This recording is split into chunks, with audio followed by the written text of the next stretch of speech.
The scent of lilies filled the entire church like a memory that didn't ask for permission.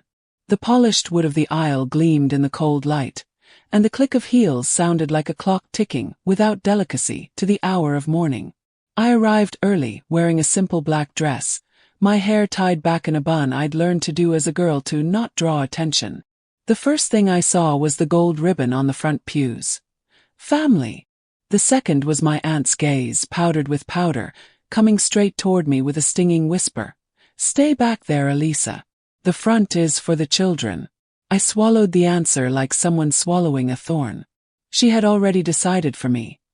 I was the off-key in the song, the comma that disrupted the sentence. On the easel, my mother's photo smiled with eyes that knew all my truths. For a second, the world hung suspended between the portrait and the open casket. I wanted to touch her hand, but a slight movement from the organizer blocked my path. "Only the nominees, please." People whispered devoutly. The deacon pointed out places like someone arranging pieces in a stained glass window.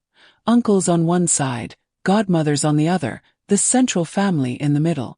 I became support. On the support table, in fact, they lined up glasses of water, tissues, and a basket of bread.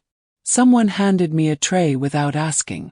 I held it in my hands, watching the flakes of dust dance in the beam of light. The morning was theirs. The work mine. When the entrance music started, my cousin came over and straightened my shoulder. "Lift your chin, otherwise the photos will be heavy." The photos. There was always one photo I couldn't fit in. Beside the altar, an arrangement of white flowers framed Mom's picture frame. Beneath it, almost hidden, a manila envelope taped shut. It seemed to support the frame's base. I noted this detail the way my profession taught me, with my eyes. The pastor came up. His voice had the texture of a sheet of paper being rolled through an old scroll. He quoted passages, spoke of kindness, service, and the mother of all. When he went to list the children, he skipped my name. The pause that followed was brief, but long enough for the silence to accuse me. Someone corrected him. He cleared his throat, said, "I'm sorry," and continued. It was too late. The omission had stuck to the ceiling, circling like a bug under a lamp. My stepbrother took the microphone and, with a smile that fit in an insurance commercial, thanked the family that always stuck together. Staring at me for a split second, the kind of split second that makes your stomach turn. My aunt squeezed my forearm like someone whispering a threat through gloves. "No scene, Elisa. Your mother didn't like exaggeration." I shook my head. Yes, she didn't like exaggeration. She liked precision. She was the one who taught me to keep receipts, to number boxes, to write dates on the backs of photographs. She was the one who, one day, put her mouth to my ear and said, "Don't haggle for your job." As the line for the farewell began to form, a cousin stopped me with an almost polite gesture. "Let the closest people go first." I chuckled inwardly. Closest always meant most accepted. I stood back, watching his shoulders move toward my mother, one by one, as I balanced the tray, trying not to spill it. The ancient wood of the pew behind me scraped against my back. It was as if the entire church wanted to push me further out of the picture. With each click the photographer took, an invisible edit occurred. I slipped out of the way. The reflection in the glass of my mother's portrait revealed me in pieces. An eye, a shoulder, half a mouth. The rest was flour and varnish. And yet, there was something in that composition that wouldn't add up. The easel gave an almost imperceptible creak. The frame trembled. The manila envelope slid outward an inch, as if breathing. I stood still. My entire body learned to freeze without appearing broken. Then I noticed the family lawyer entering from the side, a sealed briefcase clutched to his chest, his gray suit discreetly cutting through the gloom. He stopped beside the last bench, scanned the room, and when he found me, held my gaze for a second longer than protocol allowed. A nearly invisible nod. The confirmation of a wait. The music stopped, and the pastor asked everyone to sit. The gold ribbon on the front pews shone like a boundary line. I remained where I was told, in the back. But inside something shifted. The envelope breathed beneath the frame, the lawyer held a secret in both hands, and the photo of Mom, the one who always saw me whole, seemed to tilt a degree toward me. As the choir began the final "Amen," I felt the cold air touch the back of my neck like someone opening a door. And for the first time that day, I had the uneasy, sweet certainty that I wasn't the only one with something to say. The rest of the hall didn't know it yet, but morning was about to gain another liturgy, that of truth. And soon someone would have to call my name out loud. That morning, before leaving the house, I'd put on a burgundy lipstick that my mother said was too strong for a woman of your skin color. Funny how, over the years, she herself learned to polish herself to fit into the circle my father shrank her into. Still, she never stopped seeing me. Maybe that's why I noticed so quickly when they began to erase me. The wake stretched out over lukewarm coffee and rehearsed phrases. She was a light, they said. A true lady. But no one spoke of the woman who read contracts, who kept documents in envelopes labeled with precise dates. Mom was order and codes. And I, as her daughter, learned that no gesture is innocent when power is involved. As I collected the empty trays, I heard giggles in the corner. My cousins were talking about my stepsister's dress. It looks like something out of a magazine. One of them added, as for Elisa, always so practical. Practical. The word slipped out with the same tone they used to say, boring. I pretended not to hear, but my body remembered. That slight shiver that only those who experience daily exclusion recognize. I returned to the side room, where the chairs were still out of order.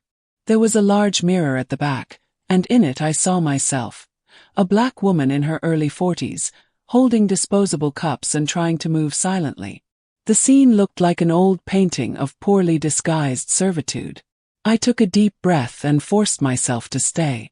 The lawyer hadn't yet said what he'd come for, and I knew my mother wouldn't have left that gray folder there for no reason. Aunt Lucia appeared, smelling of cheap lavender, and handed me a list. Want to help organize the snacks? You're so good with details. The disguised compliment was taped to the order form. I nodded out of habit. That's when I noticed the small note taped to the corner of the bulletin board. Reading of the will, at 4 p.m. The handwriting was familiar. My heart skipped a beat. Mom had a way of making the letters dance, tilted, as if they were smiling slightly. That was her handwriting. And no one seemed to notice. The family chatted about flowers, donations, and Instagram posts, while I stared at that sign like someone deciphering a map. The clock read 1:10 p.m. There was still time. I needed to remain invisible, cruel irony, until I understood what she had left for me. I grabbed my phone and opened her last message. It was there, pinned to the top of the screen. Daughter, don't haggle for your place. The phrase throbbed like a password. I felt the lump in my throat open a new space, between anger and gratitude. I walked to the courtyard. The light rain fell on the cars, each drop seeming to mark a rhythm of resistance. On the church wall, a mosaic depicted white angels with golden wings, and in the middle, a dark figure, almost erased by time. I touched my fingers to it. The cold tile responded with a slight vibration, perhaps imagination, perhaps presence. I went back inside and, on the way, I passed the lawyer. He was talking to my half-brother, but his eyes followed me again. Discreet, attentive. I understood the silent warning, hope. I sat on the bench closest to the exit and let my head hang. The scent of incense burned deep, mingled with the scent of flowers and stale coffee. I heard someone say, "The eldest daughter is being strong." Another replied, "The other one?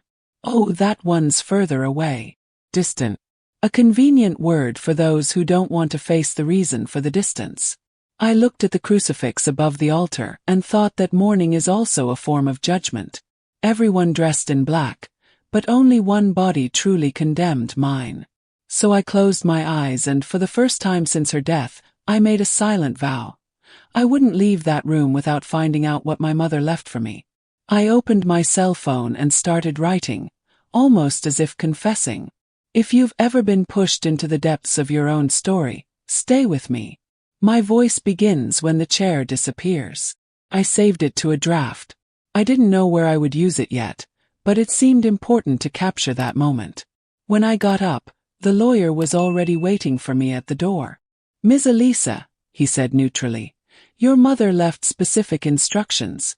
I just ask that you be patient until the official reading." I nodded and noticed the smallest of details. He said, "Your mother, not the deceased." Words also know how to choose sides. As he walked away, I felt the manila envelope in my memory pulse again, as if calling my name. And farther down the hall, where Mom's portrait glowed in the dim light, I had the distinct impression that she smiled differently, as if knowing that the line will reverse. The hours leading up to the reading were a parade of fake hugs and rehearsed smiles.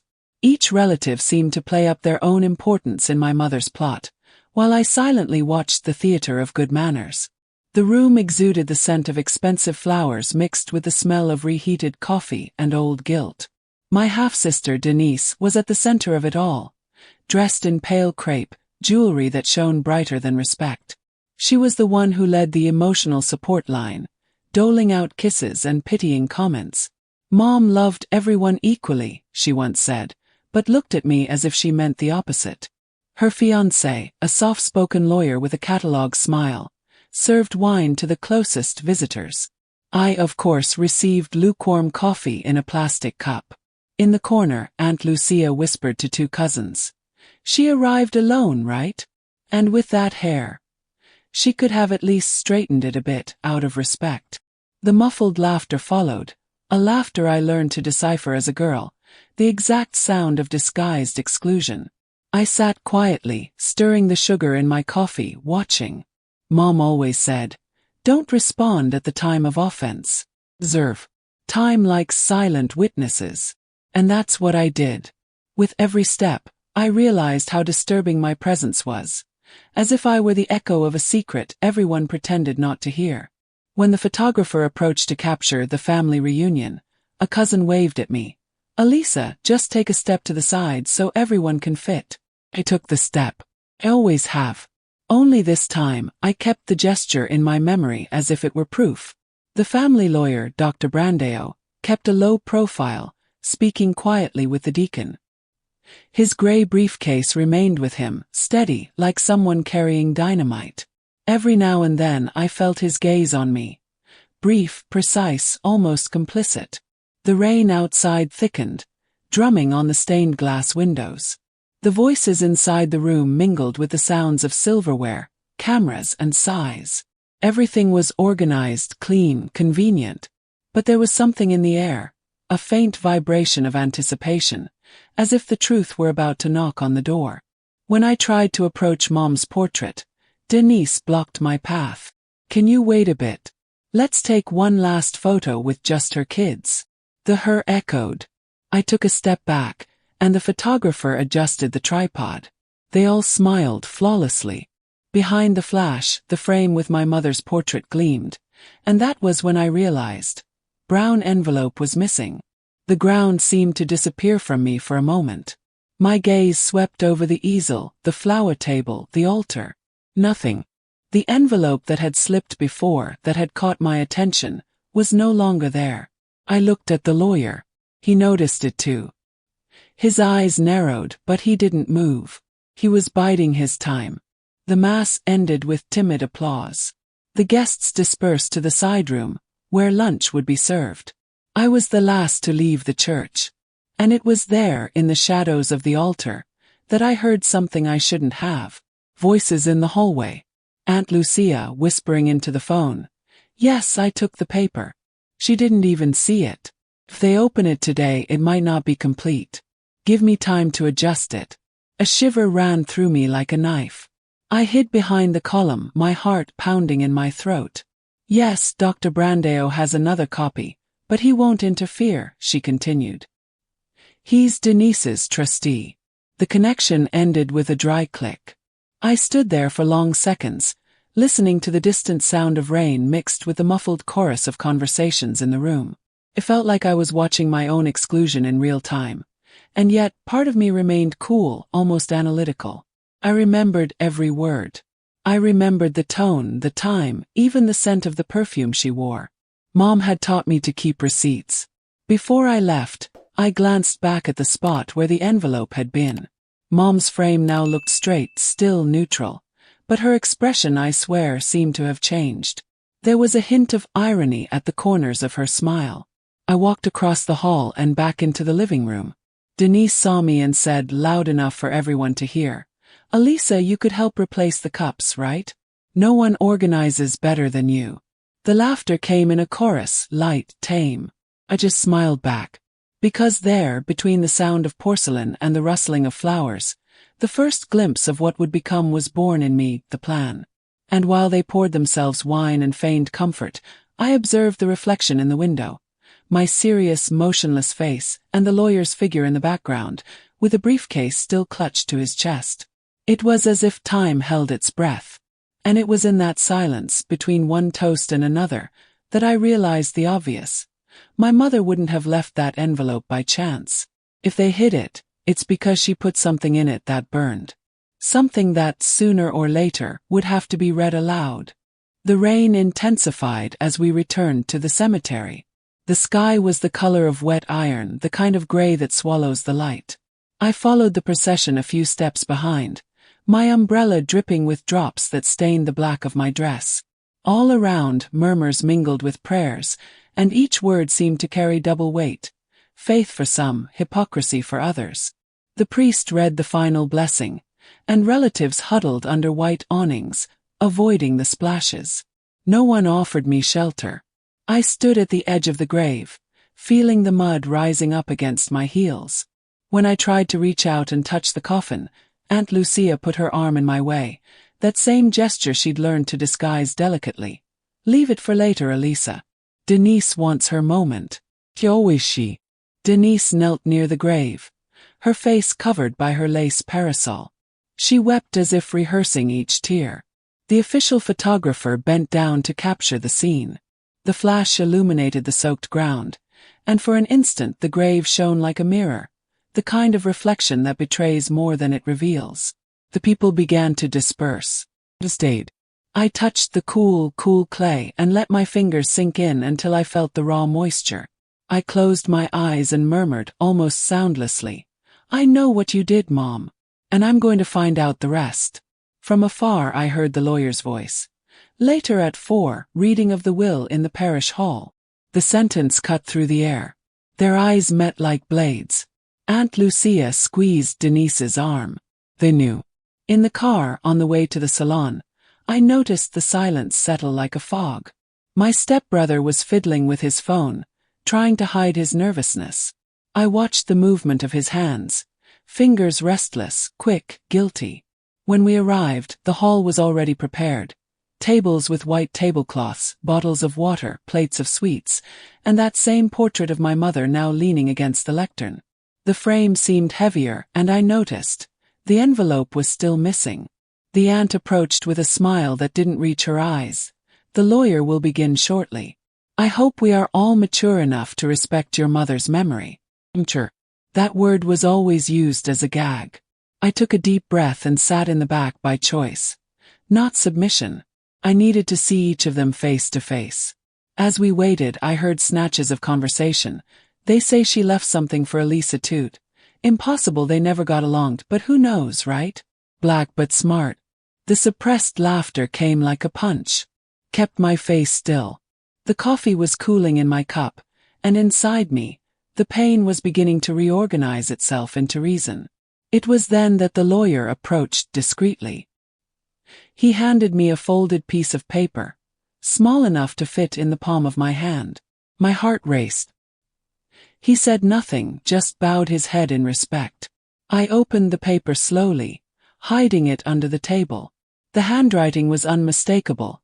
Slanted, firm letters, the blue ink she always used. "Daughter, if they tell you to stay behind, read this." I kept my voice in a place where lies cannot touch. "Mommy." I folded the note, my fingers trembling, and noticed something stuck between the folds. A small golden flash drive, smooth, heavy, as if carrying an ancient secret. I looked up. Denise was talking to the priest, laughing. Her aunt was gesturing to the lawyer. The world seemed to go on as normal, but I knew that object was the key. The clock read 3:37 p.m. The will would be read in just over 20 minutes. I needed time, silence, and strategy. I went to the salon's bathroom, closed the door. The sound of the rain outside drowned out my racing heart. I took my laptop out of my bag, the same one I'd taken to organize photos, and plugged in the flash drive. A folder appeared on the screen. Roses. Inside 3 files. Audio.m4a. Receipts.pdf. Signed_addendum.pdf. The audio file was only a minute long. Put on my headphones. Her voice filled the small space. If they're listening, it's because they tried to erase you. Don't fight, don't shout. Just show what's yours. The truth is more patient than lies. My whole body shivered. I felt her presence, clear, almost physical. I saved everything in a hidden folder and closed my laptop before anyone came in. When I came out, I washed my face, relearned my neutral expression, and returned to the salon. The main table was surrounded by people. Denise was now theatrically holding a bouquet, and the lawyer was straightening papers. I sat, the note tucked into my coat sleeve. The first drop of revenge is not fury, it is certainty, and in that instant, as the clock struck 3:50 p.m., I knew, what my mother left me, it wasn't just inheritance. It was ammunition. The clock on the wall read 3:55 p.m. when the conversation slowly began to die down. The lawyer adjusted the microphone on the lectern, cleared his throat, and announced, "The reading of the will begin in 5 minutes. I ask that everyone remain in the hall." The murmur spread like wind. Some hurried to sit at the front, others stood feigning disinterest. Denise and Aunt Lucia whispered near the altar, their faces tense, their hands fidgeting. I, in the back, watched everything, every movement, every glance. The flash drive was safely tucked into my purse, wrapped in my mother's silk scarf.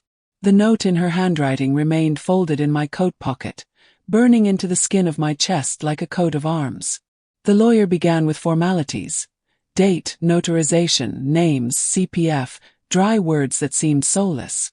With each sentence, I felt the tension build in the seats. It was then that Denise raised her hand, with the same sweet tone as someone offering poison in a chalice. "Doctor, please be brief. We're all very shaken. I don't think we need unnecessary details, do we?" The lawyer looked at her and then at me. "Details are part of what your mother requested. She left clear instructions," he replied. The hall fell silent. The reading began with the obvious. Donations to charity, a small plot of land for the parish, souvenirs for friends. And then, the sentence that turned the air in the hall to stone. "To my daughter Elisa, I leave the right to the assets I keep in safe 312 at Banco Horizonte, along with documents of financial transactions that must be presented to my lawyer, Dr. Sylvia Brandeo." Her name echoed like thunder. Everyone looked at me but no one spoke. Denise clutched the bouquet until the flowers folded their petals. Aunt Lucia was the first to break the silence. "This must be a mistake. Mom never said anything about the safe." The lawyer looked up serene. "It's not a mistake, ma'am. There's even a certified copy and the key registered with the notary." My heart beat in time with the rain that was starting up again outside. Rhythmic, persistent. I knew that this moment was just the beginning. Denise, blushing, took a step forward. "That's ridiculous. Mom trusted me, not someone who didn't even come visit her often." "I did visit her," I replied for the first time out loud. "I just didn't take a picture to prove it." The murmur grew louder. Half the room pretended not to hear, the other half wanted more. Aunt Lucia looked at the lawyer, distressed. "Can you skip this part and go straight to the end? We're tired." He kept his tone calm. "I am sorry, but there is an additional addendum left by the deceased, which will be reproduced upon request." And before anyone could stop him, he plugged in the flash drive. The sound of a metallic click, followed by absolute silence. Mom's voice, clear and lively, filled the room. "If this message is being heard, it's because they tried to silence me. I trusted too much, and I was deceived by those who claimed to love me the most. Elisa, my daughter, don't doubt yourself. What I kept in the safe proves what we did together, and what they took from us." A collective shiver ran through the room. The aunt paled. Denise stood still, her lips parted. I don't want fights. I just want the truth. And the truth is in the receipts, the signatures, and the dates. Love doesn't need to hide bank statements. The audio has ended. The rain outside now sounded like applause. I breathed slowly, feeling my skin vibrate. The entire room looked at me, some with curiosity, others with discomfort. I reached into my purse, took out the note, and placed it on the table in front of the lawyer. She wanted it to be read in public, he said firmly, and for no one to doubt that it was hers. The lawyer nodded and held the paper over the official documents with almost ceremonial care. The aunt tried to smile, but her face didn't follow. You always like drama, Elisa. I looked at her with the calm that only well-kept anger can offer it. And you always underestimated silence. She looked away, embarrassed. Inside I was trembling. Outside I felt like I was made of stone. That was just the first crack. I knew the worst was yet to come, and perhaps the best too. Because in that moment, looking at their reaction, I realized something I had never felt before. The inversion has begun. And as the room tried to compose itself, I realized that the place I'd been told to stand, the back, now gave me the clearest view of everyone. The throne of those who watch others fall. After the audio, the room fell into a painful silence. It was the kind of silence that only exists when the truth begins to poison those who have lived by lies. Aunt Lucia trembled discreetly.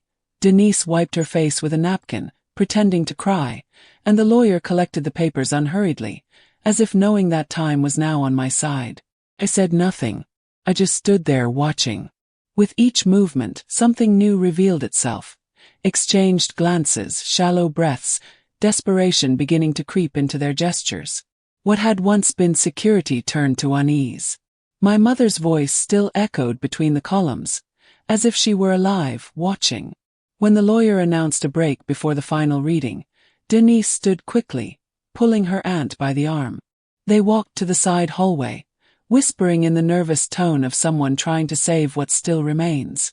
I followed discreetly, letting the sound of the rain mask my footsteps. I leaned against the wall and listened long enough. You assured me that envelope no longer existed. Denise hissed, her teeth clenched.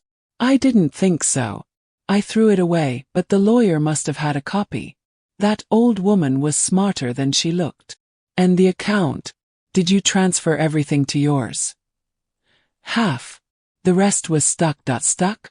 Are you stupid, Lucia? This could all come to light. Her response was a muffled moan, more out of fear than anger. I returned to the hall, my body aflame, but my face impassive. If before I wanted justice, now I wanted precision. The pieces were there. I just needed to put them in the right place. I sat in the first empty row, discreetly took out my phone and opened the recording app. I tucked the device into my bag. The microphone pointed toward the aisle. I waited. Minutes later they returned, still shaken. The aunt went straight to the lawyer and tried to maintain a casual tone. Doctor, is it really necessary to touch that safe? It's an irrelevant detail. It will only increase everyone's pain. He raised an eyebrow, cold. What is irrelevant to some is the entire life of others, madam. Denise gave a short, nervous laugh. Elisa has always had a flair for drama. The lawyer didn't respond. He simply returned to the pulpit and announced that he would resume reading. As he organized the pages, I felt my phone vibrate in my bag. Recording done, 23 minutes of audio. My blood pounded in my ears. He began reading the next passage, which talked about moral responsibility and balance between children. It was clear. Mom knew exactly what she was writing. Each sentence felt like a calculated blow to undo decades of facades. Denise couldn't take it anymore. That's absurd, he interrupted. My mother would never write anything like that. The lawyer held up a letterhead. It is signed and registered at the notary's office. She looked at me, her eyes sparkling. You set this all up, didn't you? You convinced her to change her will. I stood up slowly. I didn't need to convince anyone, Denise. She just opened her eyes. I said softly, but each syllable cut through the air. A murmur grew in the background. People looked at each other, some whispered. Aunt Lucia tried to deflect it. "Guys, this is not the time for conflict, it's a time to say goodbye." "Then sit down," I replied, still calm. "Because the goodbye is over. Now is the moment of truth." The tension exploded like thunder. The lawyer raised his voice firmly. "By express order of the deceased, everything will be kept as per the addendum. And if there is any dispute, the material in the safe will be released to the public." The words, "to the public," resounded like a sentence. Denise paled, and her aunt clapped her hand over her mouth. The lawyer continued. "Dr. Sylvia Brandao is on her way with the documents." My chest vibrated with something between fear and satisfaction. Sylvia was my ally, my mother's lawyer, and now the guardian of my moral inheritance. As we waited, I looked around. The room looked different. The white and gold decor now felt cynical. The family portraits looked like cracked masks. People began to leave discreetly, claiming commitments. Those who remained looked at me with respect disguised as curiosity. And for once, I didn't flinch. I felt the weight of the story shifting direction, like a pendulum swinging back to the right place. Outside, the sound of rain grew thicker, the wind beating against the windows like a call. I knew the next step would be more than revelation. It would be exposure. And when the lawyer announced that Dr. Sylvia had arrived, I felt something inside me align. It wasn't revenge. It was surgical precision. Justice was about to change its face, and this time it would have Themi. The salon door opened, and the sound of rain seemed to enter with it. Heavy, determined, cleansing. Lawyer Sylvia Brandao appeared, wrapped in a dark overcoat, her hair tied in a neat bun, a leather briefcase under her arm. Each step made the marble floor feel firmer. There was no rush, only purpose.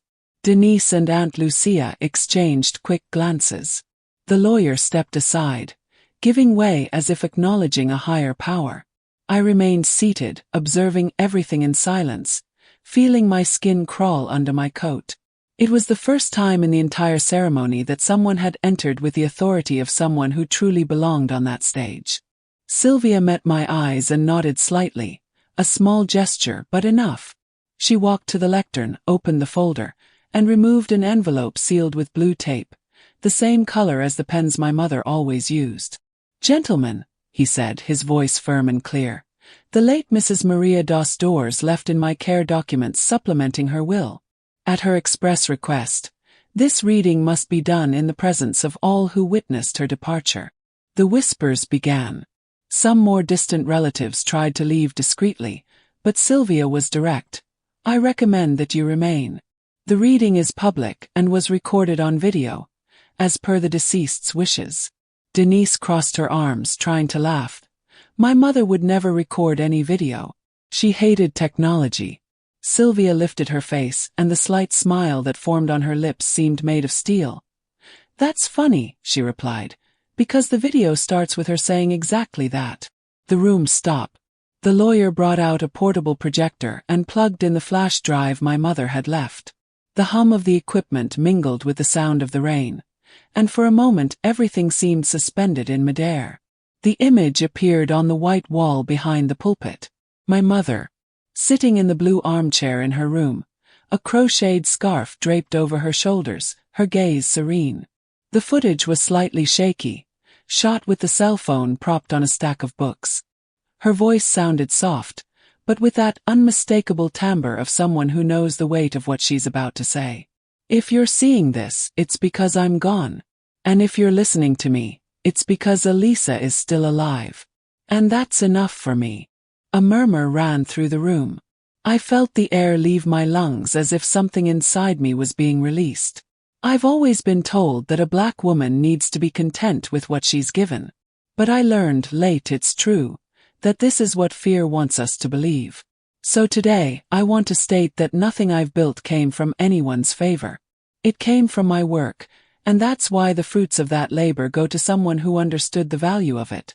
My daughter. The last words echoed loudly. I saw expressions change.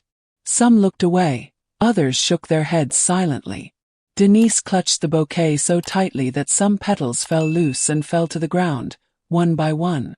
To those who tried to take advantage of my fragility in recent months, hope you find peace. But if your conscience hurts, know that Justice has the same last name as me, Payne. Sylvia paused the video, her face unchanged. There are attachments proving improper transactions made from Mrs. Maria dos Dores' account to third-party private accounts, he said, handing the documents to the lawyer. All certified by an expert and a notary public. The air in the room became dense, almost solid. Aunt Lucia put her hand to her mouth, pale. Denise stammered. That's a lie. She was sick, manipulated. Not sick, I interrupted, my voice firm. Tired. Of you, of pretending, of keeping quiet. The lawyer nodded, without looking at me, as if she already knew that what she said needed to be said. Outside, thunder rumbled. The windows shook. Some people began discreetly filming with their cell phones. The pastor coughed uncomfortably, as if to end the moment, but Sylvia continued, impassive. Before she passed away, your mother requested that everything be handed over to the local press, in case there was any attempt to annul the will. Denise stood up suddenly. This is abuse. It's illegal. Sylvia didn't blink. That it's recorded, acknowledged, and now witnessed. The silence that followed was the heaviest I've ever heard. All that could be heard was the steady dripping of rain on the stained glass windows. I felt my heart beating with a rhythm that wasn't fear. It was something new, clean, undeniable. For the first time I was sitting at the center of the story, not on the margins. And as the lights flickered with the thunder outside, I noticed something that made me smile, just a little. The portrait of my mother in the background seemed more upright, more alive. As if she herself were watching the scene she'd so carefully prepared. Her revenge wasn't a scream. It was a method. And it was just beginning. Sylvia's words were still hanging in the air when the next clap of thunder crashed, vibrating the glass windows. The sound seemed to tear away the last veil of appearance remaining in that room. Aunt Lucia sat up suddenly, as if her legs had given up the pretense of strength. Denise, pale, clutched her cell phone in her hands, her eyes fixed on the floor, trying to decipher how it had slipped out of her control. The lawyer gathered the papers with slow, precise movements and placed them on the central table, a makeshift altar where truth began to become liturgy. The people around looked at each other, torn between discomfort and fascination. Some whispered, others recorded. It was an involuntary spectacle. And Mom, even dead, still directed every act. Sylvia raised her voice. Out of respect for the deceased, this will be the last excerpt shown. She pressed play on the video again. My mother's image reappeared, her face framed by the dim light of the room, her white scarf falling from her shoulders. Elisa, my daughter. I know that silence is a cruel inheritance. We were both taught not to disturb, to smile while we bleed. But there comes a time when silence rots, and the only way to heal is to speak. So speak even if your voice trembles. What is yours no one takes. Only those who remain silent lose. The video stopped there. For a few seconds no one breathed. Denise, trembling, stood up again. That doesn't change anything. She could have been manipulated by that lawyer, by that. He pointed at me with his finger, hesitating. By that woman. The word hung in the air, charged with venom. That woman. The way she avoided saying that black woman was so obvious that it hurt less than before, because now it hurt her too. Sylvia looked up, impassive. I recommend you be careful what you say, ma'am. There are witnesses, recordings, and signed receipts. Your mother was lucid until her last day. The lawyer added in a cold tone. Mrs. Maria dos Dores registered all the documents while she was still in good health. She even left a note at the registry office stating that she was not under pressure from third parties. Denise took a step back. The cell phone cameras captured everything and she realized. Blood rushed to her face. She turned, trying to leave, but the crowd parted just enough for everyone to see her cross the room, the sound of her heels echoing, each step an announcement of defeat. Aunt Lucia remained motionless, her gaze lost. I stood up slowly, my heart beating at a gentle, almost serene pace. Sylvia approached me and without saying anything, placed the flash drive back in my hand. "You know what to do with it," he said quietly. He nodded. He knew. It wasn't just about me anymore. It was about every woman who, like my mother, had to swallow her own name in silence. I took a step forward and turned to the audience, without rehearsal, without thinking. "I just want to say thank you," I began, my voice firm. "To the people who told me to stay in the background.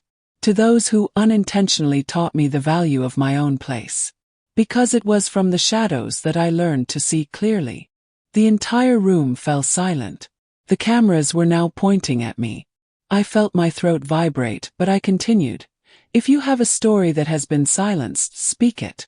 Speak it even if no one wants to hear it. Sometimes it's through one person's voice that everyone is freed." I glanced at my mother's portrait. She seemed to be smiling, a small but restful smile. Outside, the rain was beginning to ease, leaving only the gentle sound of drops falling from leaves. The kind of sound that comes after a storm, when the whole world seems to breathe again. Sylvia collected the documents and officially ended the reading, but no one moved. People seemed trapped in the moment, a moment when what was power became shame, and what was shame became power. At the back of the room, I heard a whispered comment from one of the older neighbors. "Her mother knew. She always knew." He smiled without turning his face away. I really knew. I grabbed my bag, put away the flash drive, and before leaving, I ran my fingers over the picture frame. The wood was warm, as if it had a pulse. "Thank you, Mom," I whispered. "The line has moved. If this turn of events touched you, if you know someone who has been told to shut up, share. Sometimes, it is in the echo of one story that another finds the courage to rise up." I stepped out into the light rain, umbrella-less. The wind carried the scent of earth, and a kind of peace only those who survive the blackout know. Behind me, the church still lit, a silent witness to what had finally been seen. The rain had completely stopped when I walked through the church gate. The air still carried that damp scent of flowers, candles, and wet earth, a bittersweet mix of endings and new beginnings. The sky was beginning to clear, revealing slivers of shy blue between the heavy clouds, as if the day itself were asking forgiveness for having started so dark. My husband was waiting for me in the car, leaning against the door, his hands in his pockets and his gaze fixed on me. He didn't need to say anything. When our eyes met, he understood. I didn't need comfort. I needed space.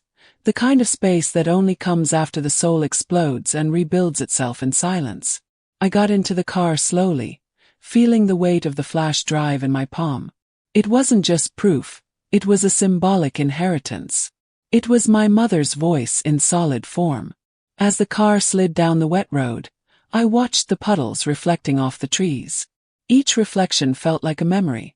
The dinners where I was forgotten, the birthdays where they made me feel invited into their own home, the times I heard "you misunderstand" when what I understood was racism. My mother always said that time is the best lawyer. It listens without interrupting and condemns without shouting. That morning I understood. She didn't want revenge. She wanted order. She wanted everything in its rightful place, including me. My husband broke the silence. "Are you really going to release the video?" I took a deep breath. Not yet. First, I want to see what they do without knowing what I'm going to do." He laughed lightly. "You look just like your mother." I smiled, but the smile came with tears. Oh, she was stronger. "I'm just trying to honor her way of fighting without getting my hands dirty." The car stopped at a light, and a group of children crossed the street with colorful backpacks. One of them, a little black girl with braids and a blue uniform, glanced at me briefly and smiled before running after the others. It was only a moment, but I felt something spark inside me. There I realized what was at stake. It wasn't money nor prestige, nor the old house with its inherited furniture. It was the right to exist without having to prove my worth. My mother's will was just the instrument. The true legacy was that smile that reminded me that the future could be different. When I got home, my phone was already flooded with messages. From cousins, acquaintances, journalists. The video had leaked. Someone from the salon filmed the reading and posted it. Within hours my mother, that woman who always lived between silence and shadow, was being called a visionary, courageous, and an icon. I stared at my phone for a while. There were supportive comments, but also some veiled hatred saying, "We should resolve this as a family. Washing dirty laundry in public is classless." I smiled bitterly. It was the same old speech, the one demanding silence in the name of decency. "What now?" my husband asked. "Now nothing." Put my phone aside. The truth needs no defense. I went to the porch. The sun was beginning to pierce the clouds, and the warmth brought back the smell of old wood to the house. I took out the flash drive and placed it on the table, next to a photo of my mother holding a cup of coffee. I stared at it for a long time in silence. I felt a mixture of guilt and gratitude. Guilt for having doubted her so many times. Gratitude that she had prepared everything with such lucidity. Her every gesture now made sense. The interrupted conversations, the subtle shifts in her gaze, the way she said, "Save that for later." The after had arrived. For the first time, I realized that what she'd built wasn't just revenge. It was a mirror. One that reflected back the full image of the woman she'd always wanted me to be. My husband came up behind me and hugged me silently. I rested my head on his chest, feeling his heart beat slowly, steadily. Life was returning to its normal rhythm, but inside me, nothing would ever be normal again. I looked at the flash drive once more. "You know what's weird?" I murmured. "I don't feel angry." "What do you feel then?" I thought for a moment. Relief. And an enormous desire to live my way. The wind blew lightly, swaying the curtains. Outside, the birds began to sing again. And it was in that simple, luminous moment that I understood. My mother didn't leave me a will. She left me a roadmap, plan, a map to transform pain into direction. And this time I was going to follow through. The next morning, the world seemed to have woken up differently. But maybe that was just me. The video of the will reading continued to circulate online. In less than 24 hours, dozens of local news outlets had already published headlines with my mother's name on them. "Elderly woman leaves surprising inheritance and exposes family manipulation," they said. Other articles used harsher language. "Veiled racism in a traditional family." I watched it all in silence, my coffee growing cold in my cup. With each new notification, a mixture of pride and exhaustion grew within me. It was strange to see my mother's story becoming news. She, who had spent decades trying to hide her presence, was now plastered across screens, being commented on by strangers. I opened one of the reposted videos. At the part where my mother said, "Silence rots," the audio was full of reactions from those in the room. People looked at each other, took deep breaths, looked away. That scene, which I experienced from within, my soul trembling, had now become a symbol. My husband came into the room and put his hand on my shoulder. "They're calling from a TV show. They want an interview." I shook my head without looking up. "I don't want to. I'm not going to turn what she did into a spectacle." He watched me for a moment and then nodded. "So what are you going to do?" I looked out the window. The sky was clear, but the clouds from the previous day still seemed to hover within me. "I'll follow her plan." He frowned. "What plan?" I grabbed the folder where I kept all the documents. Among them was a handwritten letter, written in the same blue pen she used for everything. It was short, but every word carried weight. "If the world ever hears my name, let it not be because I shouted it. Let it be because I kept silent for too long. When that day comes, use what's left of me to build whatever you want to be. And remember, forgiveness is also a form of revenge." I folded the letter carefully. "The plan is to live," I replied. The way she couldn't. I spent the afternoon reviewing paperwork, transferring the house deed to my name, reading the notes she'd left. In each document, there was a gesture of love disguised as logic. Receipts, dates, signatures. My mother didn't just give me what she had, she gave me back what I was. Among the paperwork, I found something I hadn't seen before. An old photo. I must have been about 7 years old. I was sitting on her lap, my hair in braids and a gap-toothed smile. Behind us, the dining table. The same table where, years later, I first heard, "You're too sensitive, Elisa." Words spoken as criticism, never as comfort. I held the photo between my fingers. The edges were already yellowing, but the image felt alive. That girl in the photo still existed somewhere inside me. The girl who waited to be seen, to be invited to sit at the table without having to justify her presence. Suddenly the phone rang. It was an unknown number. I answered instinctively. "Hello." On the other side, a hesitant voice answered. "It's Lucia, your aunt." I was silent for a few seconds. "What is it, Aunt?" I just wanted to apologize. Not for everything, because I don't even know where to begin. But I watched the video again and..." Her voice trailed off. "Your mom was smarter than all of us combined." I felt a lump form in my throat. She was, yes. "And so are you," she added. "Don't let hate consume you, Elisa. It's a slow poison." I closed my eyes. "Don't worry. I learned from the best." The call ended, and the silence returned, but a different kind. A light, breathable silence.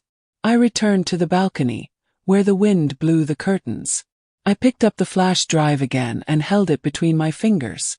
I looked at my mother's portrait and whispered, "I think it's time to let this rest." My husband appeared at the door. "Are you really going to delete the video?" "No," I replied. "I'll leave it where it is. It's not mine to erase. It's hers." I looked at the horizon, the sun slowly setting behind the trees. For the first time I felt at peace in not having control over everything. Revenge had already been served. But what she left behind was greater. It was a kind of justice that isn't measured in humiliation, but in freedom. And that late afternoon, with the wind touching my face and my mother's photo in my hands, I realized my story didn't end there. It was just changing tone. The next few days were strangely calm, as if the whole world was on pause, waiting for me to say what would come next. But I had nothing more to say. The scandal, the video, the headlines. Everything followed its own course. And for the first time, I didn't feel the need to control the narrative. I started waking up early, making coffee, opening the windows, and letting the sun shine in. It was a simple, almost banal routine, but there was something sacred about it. Each day, the air felt lighter, as if the house, now mine alone, was breathing with me. One morning when I opened the gate, I found an envelope on the carpet. No return address. Inside was a handwritten letter on thick paper and a small, old photo. I recognized my mother's face next to a white man in a dark suit. The text simply said, "She fought alone, but she never stopped believing that love could heal. You are living proof of that.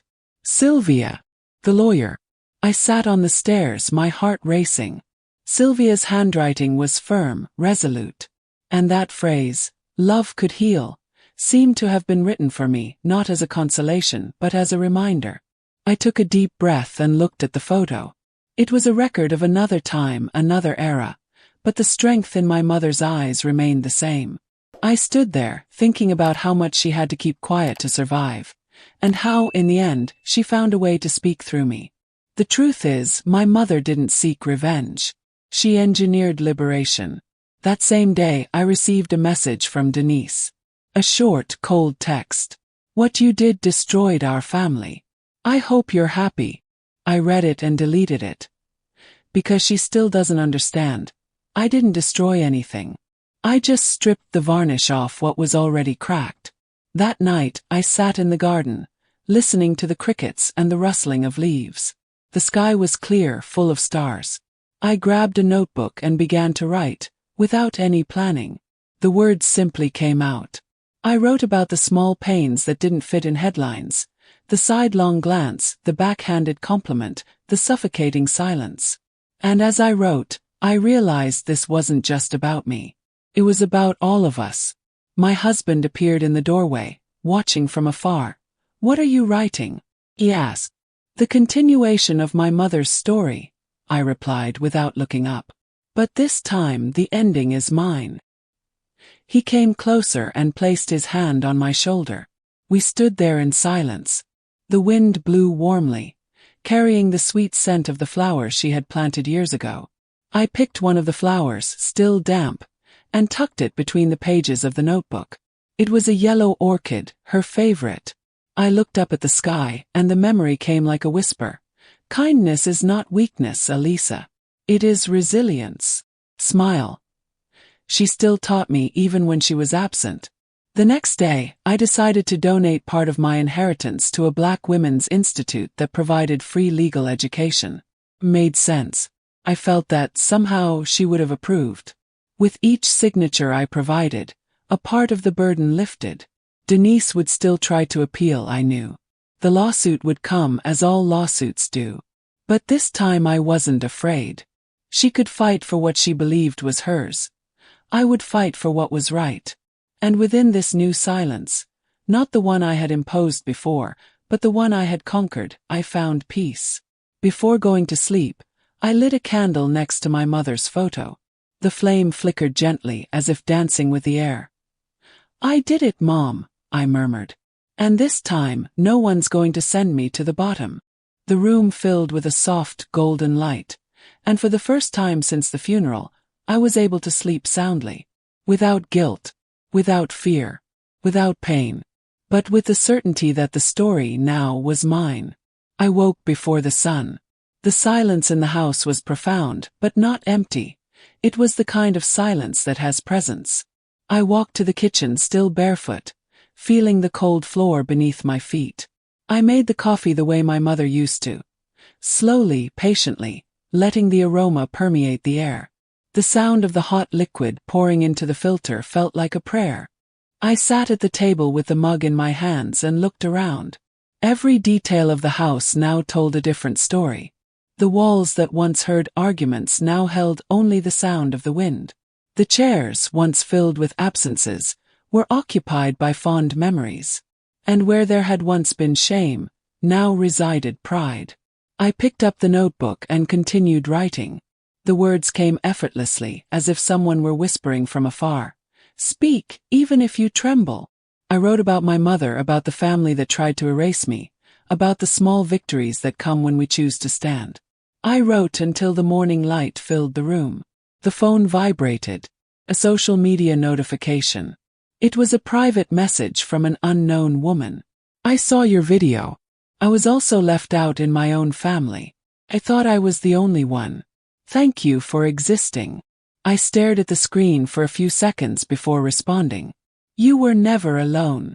None of us are." I sent it and put my phone away. There was something beautiful about this new stage. Realizing that the end of my pain was the beginning of healing for other women. Later, Sylvia came to visit me. She entered without ceremony, with that same air of someone who always knew more than she was letting on. "I brought this," he said, placing a new folder on the table. "This is the end of the case. Everything resolved." I signed without hesitation. When I finished, she watched me for a few seconds and smiled. "You know, Elisa, your mother came to me a year before she died. She said you didn't know who you were yet, but that one day you would find out. I think she was right." I felt my eyes well up at. She always had. Sylvia stood up, adjusted her glasses, and left. When the door closed, I realized this was the real ending. Not the will, not the video, not their shame. It was this moment's simple, silent mine. I stepped out onto the balcony. The sky was a blaze of orange and pink, and a warm breeze made the curtains dance behind me. The world felt new, but maybe that was just the way I saw it now. I picked up the flash drive that was still on the table and held it tightly in my hand. "Thank you, Mom," I murmured, "for teaching me not to accept the bottom of the room, nor the bottom of life." I opened the drawer, put the flash drive next to the letter and the old photo, and closed it calmly.